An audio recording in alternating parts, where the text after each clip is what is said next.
So the next book was Switch, about how to make a change. And in that book, if you remember right, they use it throughout the book. He uses this analogy of riding an elephant to a certain destination, which we can all relate to that. And how,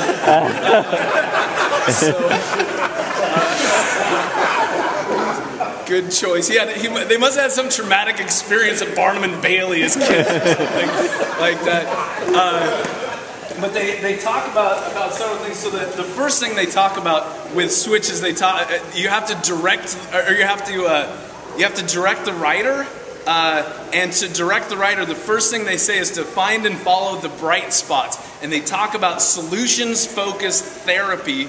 And in that, they use this technique called the miracle question to help people find their bright spots. And the miracle question, if you don't remember, was you've got this problem. Let's say in the middle of the night, an actual literal miracle occurs and your problem is completely resolved. When you wake up in the morning, what's the first tangible sign that the change has occurred? And now that technique, from what I've read on further research, the miracle question can actually backfire sometimes in marriage counseling when they say, oh, all my problems are gone. Well, the first thing I'd see is, well, for starters, he'd be gone, which is kind of a step in the wrong direction, right? Really, with that. So you gotta be careful. With great knowledge comes great responsibility.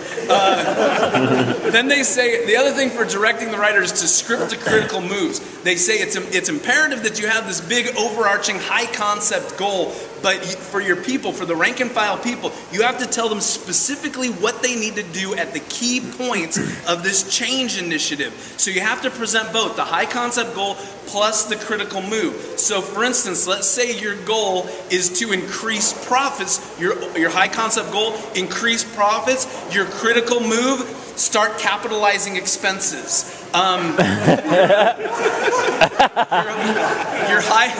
Your high concept goal, reduce overhead. Your critical move, BYOTP. Your high concept goal, maximize return on assets. Your critical move, stop making photocopies of your ass at work. So you gotta have both of those. And then the last thing for directing the writers, you have to point to the destination. The writer needs you to point to the destination, and the elephant needs you to make sure that you choose the proper finger with which to point.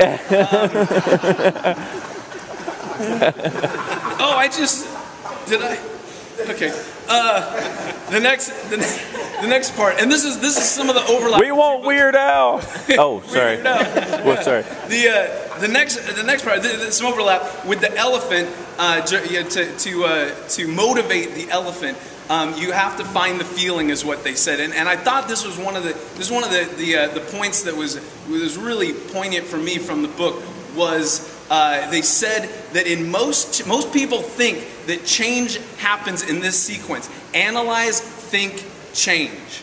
And then they said no, in effective change efforts, the sequence is actually see, feel, change, which I thought was a very, very excellent observation. Most of the change efforts that I've been involved in have been meet, bribe, yell, yell, meet, yell, bitch, bitch, bitch, meet, bribe, bitch, bribe, quit. And that's how the change efforts have worked where I've been.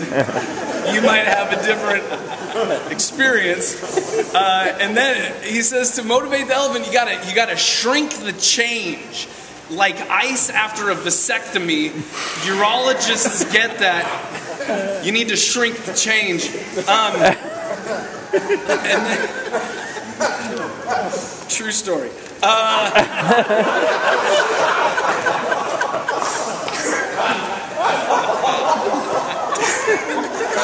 I can't look anyone in the eye for about 15 seconds. Everybody look down. Okay, and we're done. The next one for motivating the elephant is to grow your people. And this was another one of the things that really stuck with me from the book. They said to grow your people, you have to develop a growth mindset within your people. And there's a quote from this that I thought was great. He says, How do you keep the elephant motivated when it faces a long, treacherous road? The answer may seem strange. You need to create an expectation of failure. I'm a Seattle Seahawks fan. I have a well-refined expectation for failure.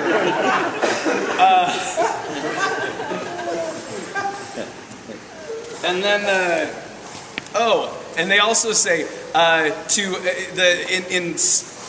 to Stick, they say to appeal to identity. In Switch, they said you can actually create an identity for your people that will help them to change. And they gave the example, I think it was in Brazil, it was a manufacturing plant where all of a sudden they referred to all their people as innovators, and that worked surprisingly well. When you do this, if you're trying to create a new identity, you've got to make sure that the identity that you're trying to create is actually attainable.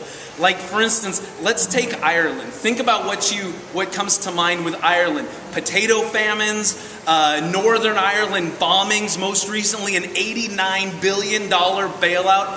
How the hell did they get luck to be part of their identity? Okay, the luck of the Irish makes as much sense as the sobriety of the Irish.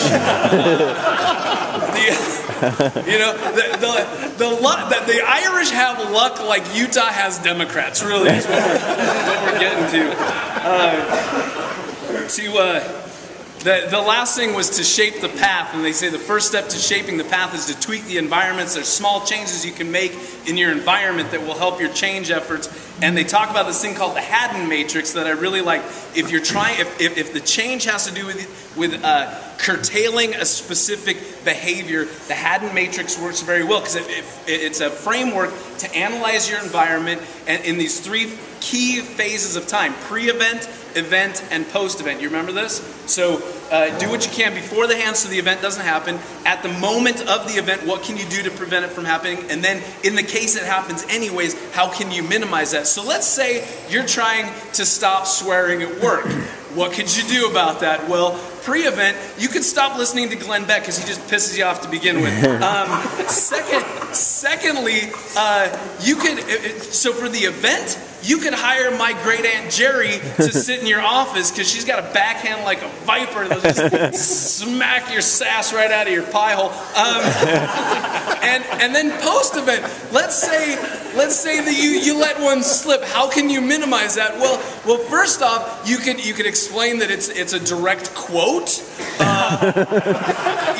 Even if you're quoting yourself from earlier in the day, or another thing, whenever applicable, you can highlight that word was used in the Bible or some other sacred text. The Quran is full of them.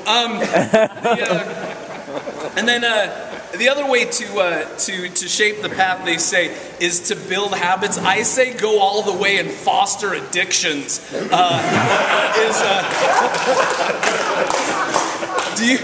Do you need to increase productivity and foster a focus on detail? Sounds like your team needs a raging meth problem. Just make sure you got good dental. And then the final thing for shaping the path was to rally the herd. And again, I didn't have a joke for that.